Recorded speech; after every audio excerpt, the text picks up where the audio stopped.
What's going on, everybody? Welcome back. We are officially done with match day 1 in MLS. That's right, the games finally happened after talking for multiple months of things in theory. We got to watch it in practice. We always place too much emphasis on week 1 in all sports, really, because we built up to this for months. We were so excited, and everything that either we thought was correct or incorrect, we got to see it on the field. Again, it's a one-game sample size, but it is difficult to not get too excited about this. So I'm thinking about a new weekly thing where I dive into the week that was and give away some couple takes. We'll see if people like it. We'll see if I continue. Who knows? This isn't contractually obliged. What we're going to do today is I'm going to give it a corny, hacky name, MLS 5 aside, and we'll do that for week 1 here. So that just means 5 topics, 5 thoughts, 5 takes, whatever it is. It'll actually end up being a lot more takes because I'm going to cheat and put a bunch into every one. But whatever, it doesn't need this much of an explanation because it's pretty self-explanatory and it's not that difficult to understand. So yeah, MLS 5 aside, week 1. Let's do it. Number 1, CONCACAF Champions Cup hangover is undefeated, or a better way to put it, is winless. 7 MLS teams played in the CONCACAF Champions Cup prior to week 1. Those teams had 0 wins in week 1. 0 wins, 6 draws, and 1 loss. And the context, yeah, I mean, 1 loss isn't terrible considering the fixture congestion and everything else. But going game by game, it looks much worse. Cincinnati and Orlando were heavy favorites, both home, and they did not look very good, or did not look good enough. They didn't look sharp. They looked a little heavy, a little slow. New England were favorites over DC. We'll get into that in a minute, too. And then St. Louis and Houston were home. It was Nashville. So 6 of those teams were home. Almost all of them, if not all of them, were favorites, and none of them won. That's a problem. I kind of forget it every year. I got fooled again, right? I looked at it and I was like, oh, Orlando and Cincy, yeah, they're deep enough, or it's okay. It's early in the season. They have young enough legs, whatever. And the CONCACAF Champions Cup hangover, it's undefeated. Orlando had some similar issues to the beginning of last year in which they were like a little slow, a little off in the final third. Like a lot of their sequences ended with hopeful crosses. A lot of time, and like Montreal with 3 center backs kind of packed the box, packed the 6 as well. Duncan McGuire, the only time he could find space on crosses was if he was making like a hard run well past the near post, and those are difficult to finish. But again, it just seemed like Orlando ran out of ideas around the box. And again, like I'm not worried. This is a 1-game sample size. It's off of a fixture congestion, but again, I picked Orlando for Shield, and they advanced in the CONCACAF Champions Cup, and now they play Tigres. And like, so the next couple weeks, it'll or around those match days, it's going to be similar. Like, it's going to be difficult to get off to a good start with CONCACAF Champions Cup. If they couldn't beat Montreal at home after playing Cavalry, I don't love their chances no matter who they're playing after, the knife fight that's going to be Tigres, because Tigres are obviously much better and an incredible team, and it's going to take every ounce of everything that Orlando can throw at them to try to advance. Quickly for Montreal, they looked really good. They looked solid, man. Like Laurent Courtois, I've been saying it all offseason how good of a hire that was. Mateus Kokoro looked very good. I think just a lot of the pieces in this team make sense, and I can't wait to see how they do. With New England, yeah, red card happened, but DC looked good before that. I know it was early. It was 25 minutes. Giacomo Veroni, yikes. Caleb Porter has gone out of his way several times to say that he believes in Veroni, and then 25 minutes into your first game with the new head coach, you get sent off for 2 yellows. It's just tough, man. Again, it would have been nice for them to have an open DP spot this winter. Maybe they would have signed Peter Musa or somebody else. So clock's ticking on Giacomo Veroni, I think. And for DC, there are few singular abilities like Christian Benteke's aerial threat, and I absolutely love that they're making the most out of it. Look, I'm a sucker for target fire for some reason, so I find it to be fun. I find it to be aesthetic for some reason. But yeah, so DC, like, they might be sneaky watchable if you're into that kind of thing. But again, that's not for everybody, so I get it. Number 2, Inter Miami aren't quite flowing well yet, but they picked up 4 points. I think the biggest takeaway from me here is that Sergio Busquets is struggling, and I didn't really expect that at this stage, this early in the season, because he was excellent last season. And look, like, it wasn't pretty at the end of NYCFC's days for Andrea Pirlo, and Busquets has a similar profile in terms of strengths and weaknesses.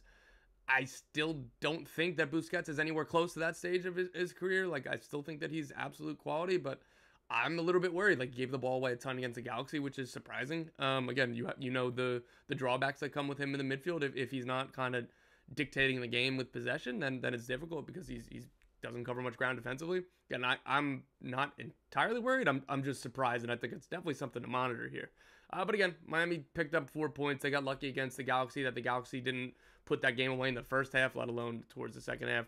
Got lucky with the second yellow to Marky Delgado. 4 points, man. Like, whatever, right? Like, again, it's very good for the Galaxy because some of their new signings.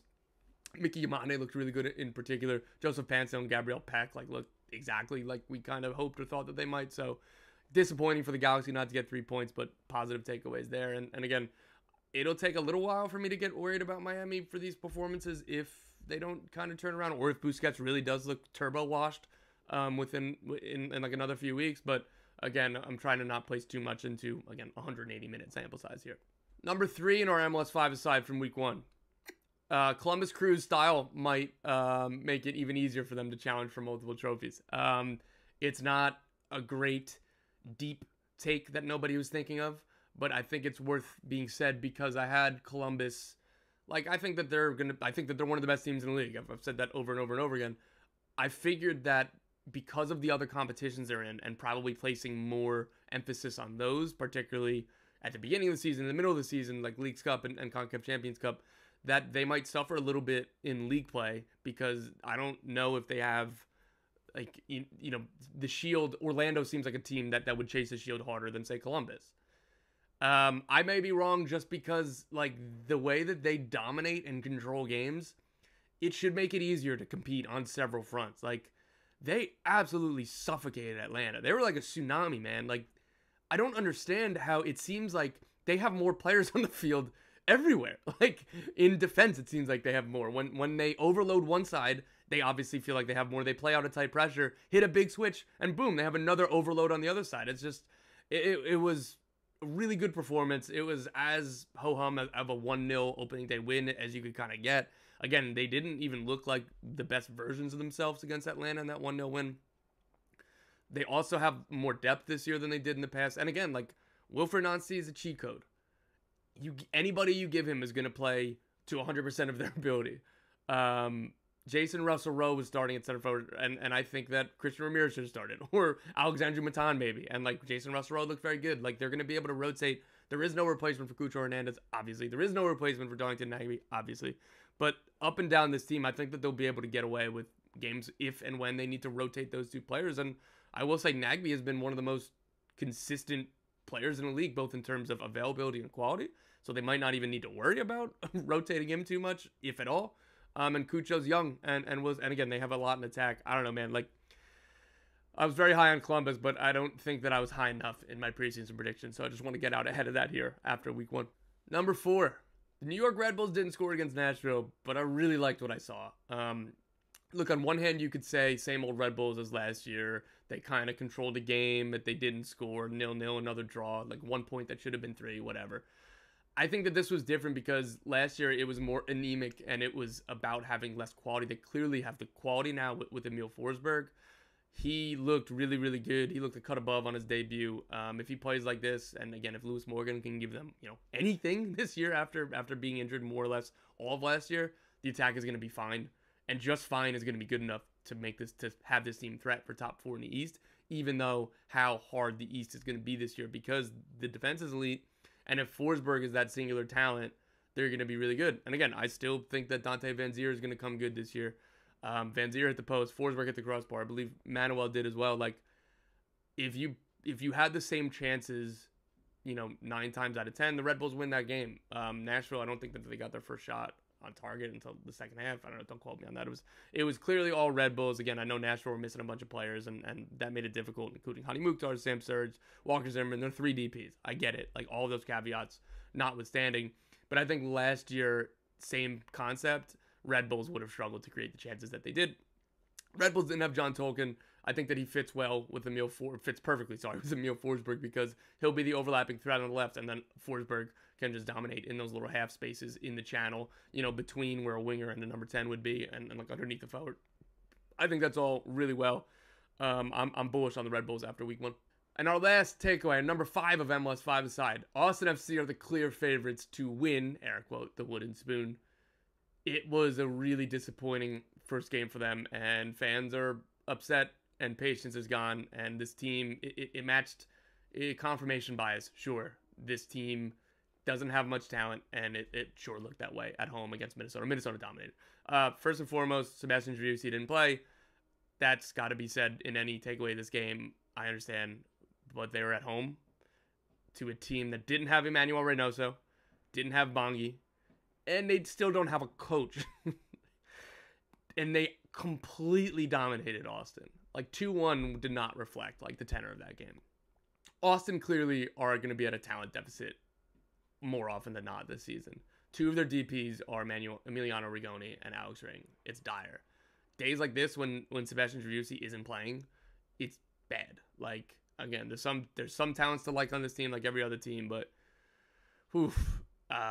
Austin, clear favorites for me to win the wooden spoon and finish bottom of the league. Again, Toronto looked better. Montreal looked good. DC looked good. All of these teams that are going to be at the bottom. And again, like teams will change. And hey, maybe Austin looks good in a week, or maybe they sign a DP in the summer and things get better. But Austin looked really, really bad in week 1. The other team that looked really bad in week 1 was the Colorado Rapids against the Portland Timbers team, missing Evander. Still haven't signed a DP9. Well done by Portland. Phil Neville in his first game as manager of the club. I'm still not ready to jump off the Colorado Rapids ship. It was tough being 4-0 down at halftime and all the takes that I've had flying around my head of how good the offseason was and how I said things like how, not only was it a good transfers, but everybody's in nice and early. They should hit the ground running. And the first week to be like that is pretty yikes. And coming off of what Chris Armas did in Toronto, I think he lasted 12 games. I'd be a little bit worried. Colorado Rapids. We'll see how that looks in a few weeks, but I figured that we needed to sneak that game in here somewhere. All right, that was MLS 5-a-side week 1. Hopefully, we'll see if you guys tell me if you guys like it, hate it, if you want to tweak it. We'll see if this lasts. If it doesn't, I will say I'm going to try to do this not on Wednesday following the weekend. Monday earlier in the week as the time. But some things piled up this week, and I couldn't get to it. And, this really difficult, big idea took a little while to get to. One more thing, because we're halfway through the week, a quick watchability rankings for MLS Week 2. Quick watchability rankings for MLS Matchday 2. Number 1 for me, Inter Miami versus Orlando City. It's a rivalry. You got star power. You got two teams that should be battling each other at the top of the Eastern Conference. Again, and again, all of the obvious: Lionel Messi, Busquets, Alba, Suarez, blah blah blah. But this is going to be, I think, a really good matchup. Orlando played them really well in the Leagues Cup last summer. I'm sure that they're going to come out and try to do a lot of that physicality that they put on Messi and everybody else, and a lot of shithousery, as they'd say. This feels like a perfect game for Felipe to come off the bench, as I'm sure he will. So again, Miami-Orlando, that's my most watchable game of the week. Number 2, Real Salt Lake hosting LAFC. These two teams always play fun games. You have Chicho Arango, Denny Buanga.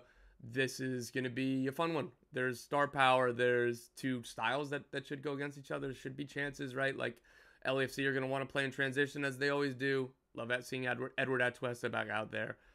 This should be a good, fun game. I'm looking forward to it. Real Salt Lake looking for their first win of the season.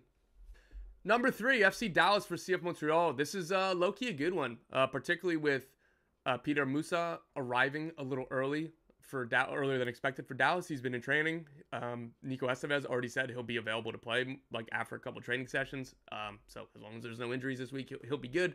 Jesus Ferreira, I think, should be back this weekend as well. So we'll see something closer to Dallas's best 11 at the moment. Obviously, Alan Velasco's injured, but that's a long-term injury. So their best 11 for like right now, we might see it. And I can't wait to see Peter Musa and Jesus Ferreira play off each other. CF Montreal is going to be fun this year. Again, like I was saying above, like I liked what I saw from Kokoro. I liked what I saw from Yankov.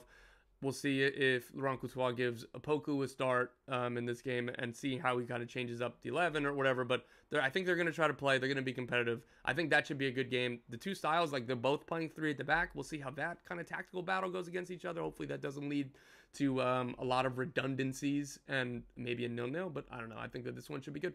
Number 4 is San Jose versus the LA Galaxy, the Cali Clasico. Joseph Pansa looked really good in his debut, I thought. Gabriel Peck looked good in his limited minutes. If the Galaxy are able to start both of them, start Peck, and have Pansa start again, I'm always looking forward to seeing these two new signings. I think this team is going to be very good, very fun.